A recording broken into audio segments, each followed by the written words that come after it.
पाठ तीसरा, विद्यालय में स्वच्छता और स्वास्थ्य शिक्षा।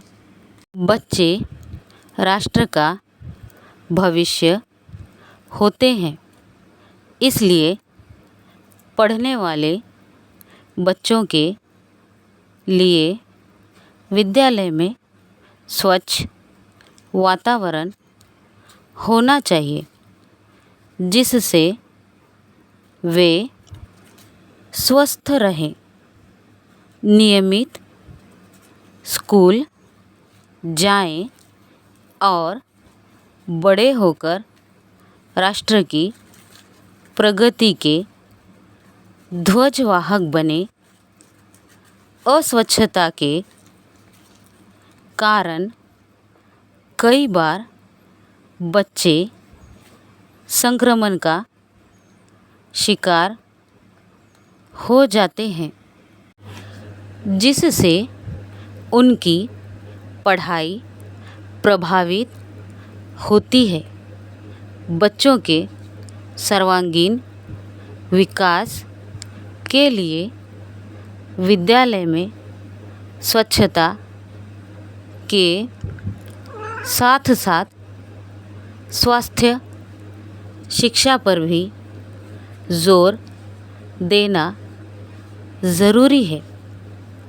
इसके लिए विद्यार्थियों को पढ़ाई के साथ साथ शारीरिक अभ्यास करवाए जाएं, ताकि मानसिक विकास के साथ साथ बच्चों का शारीरिक विकास भी हो।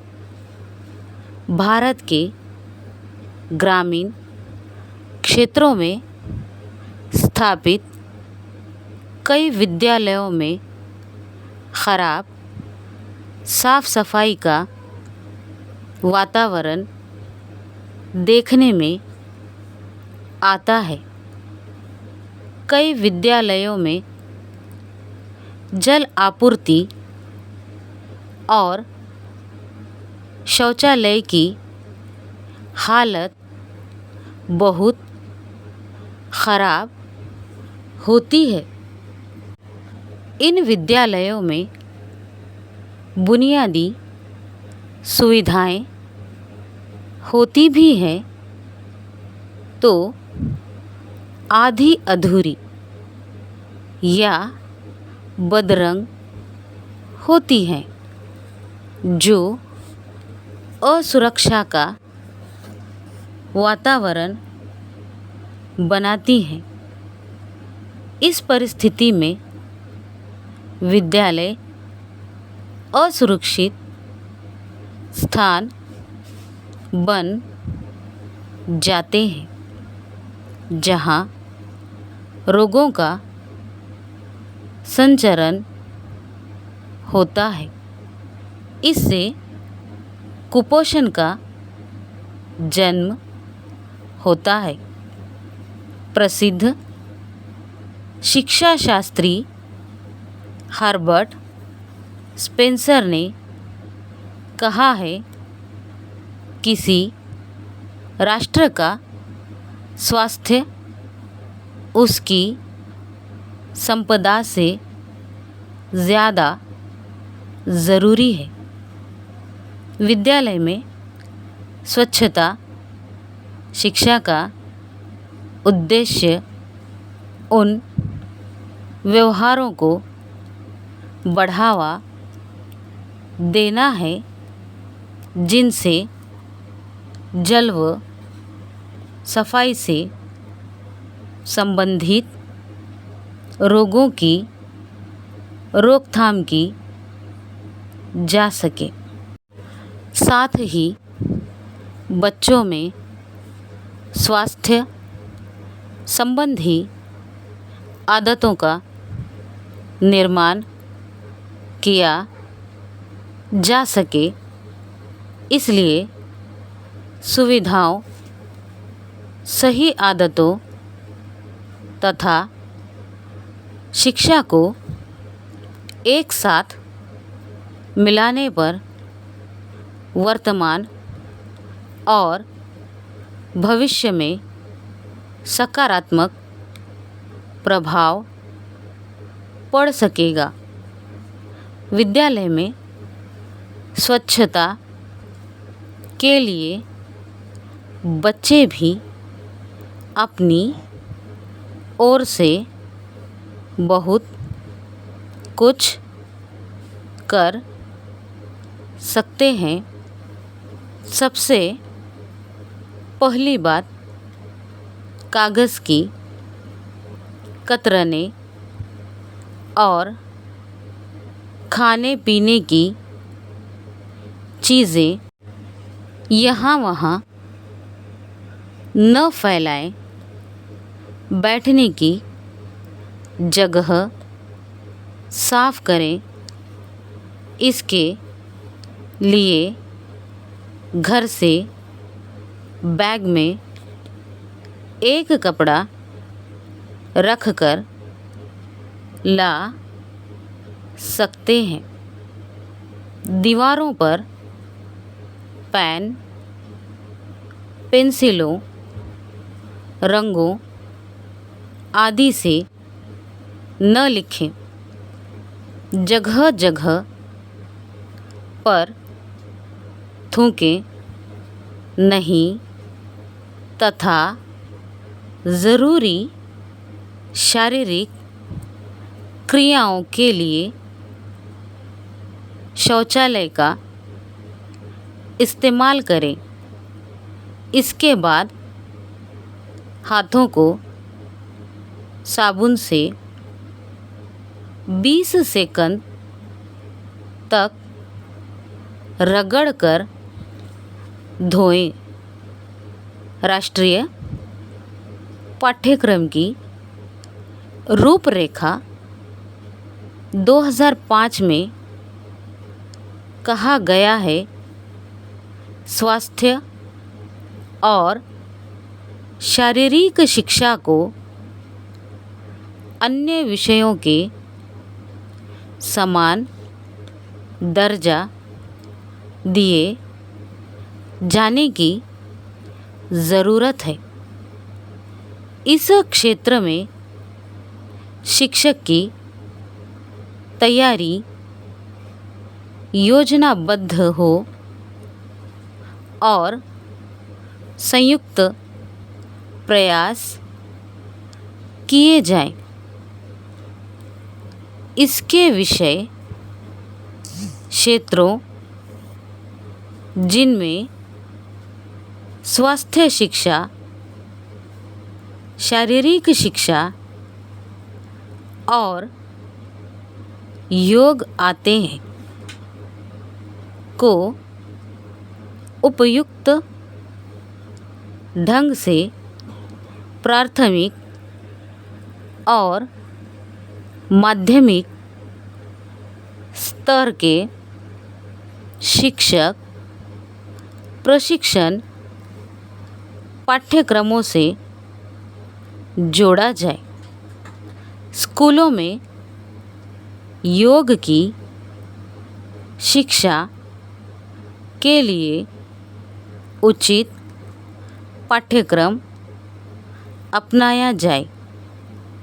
यह सुनिश्चित करना आवश्यक है कि इन पहलुओं को राष्ट्रीय सेवा योजना, स्काउट एवं गाइड और NCC से जोड़ा जाए।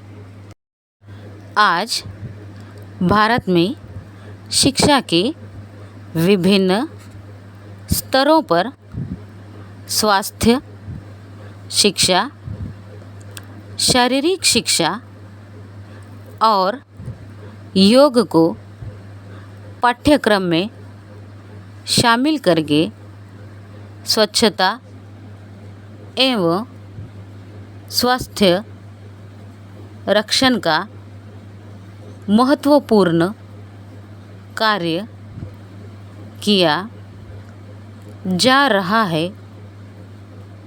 NCERT द्वारा भी पाठ्यक्रम में शारीरिक शिक्षा पर बल तथा शिक्षक प्रशिक्षण में स्वच्छता एवं स्वास्थ्य जैसे विषय शामिल किए गए हैं। विद्यालय बच्चों के लिए रोचक और मनभावन तभी बन सकता है जब वह साफ सुथरा और सौंदर्य की किरणों से आलोकित हो। बच्चे को नाक, कानों, दांतों, हाथों आदि की सफाई के लिए प्रेरित करें। उनमें ऐसी आदत डालें कि वे स्वच्छता को अपनाएं। कचरा डालने जैसी बुरी आदतों को व्यवस्थित करना चाहिए। बच्चा अनुकरण से सीखता है। यदि शिक्षक और माता-पिता द्वारा अपने स्वास्थ्य और स्वच्छता का ध्यान रखा जाता है तो बच्चा भी उन्हें देखकर स्वच्छ रहने का प्रयास करेगा। शिक्षण में व्यवहारिक कामों को पर्याप्त स्थान दिया जाना चाहिए, जिसमें नाश्ता करना, परोसना, बर्तन साफ करना, आंगन व कमरा साफ करना, बगीचे में काम, हाथ पांव धोना, कंघी करना, छोटे छोटे कपड़े धोना, कपड़े पहनना और उतारना आदि कार्य शिक्षा के अंग होने चाहिए। हम अपने आसपास के परिवेश को साफ और स्वच्छ रखकर इसका रखरखाव कर सकते हैं। इसमें पर्यावरण, स्वच्छता, जल की शुद्धता और अपशिष्ट का सुरक्षित ढंग से निपटान आदि कार्य आते हैं। हम कई वस्तुओं को अपशिष्ट और फालतू मानकर उनकी अनदेखी करते हैं और इसे बाहर फेंक देते हैं। इनसे ही कूड़ा करकट बनता है। हम इन वस्तुओं का प्रयोग कर सकते हैं, जैसे घास फूस का प्रयोग जानवरों के आहार के रूप में किया जा सकता है। पुराने अखबार और टीन को कबाड़ में बेचा जा सकता है।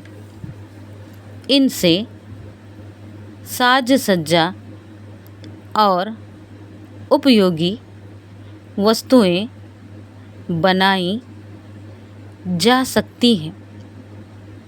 इस प्रकार अपशिष्ट सामान को सही उपयोग में लाकर हम अपने आसपास के वातावरण को प्रदूषित होने से बचा सकते हैं। ग्रामीण क्षेत्रों में कूड़ा करकट और बेकार सामान जला दिया जाता है। इसका धुआं वायु प्रदूषित करता है।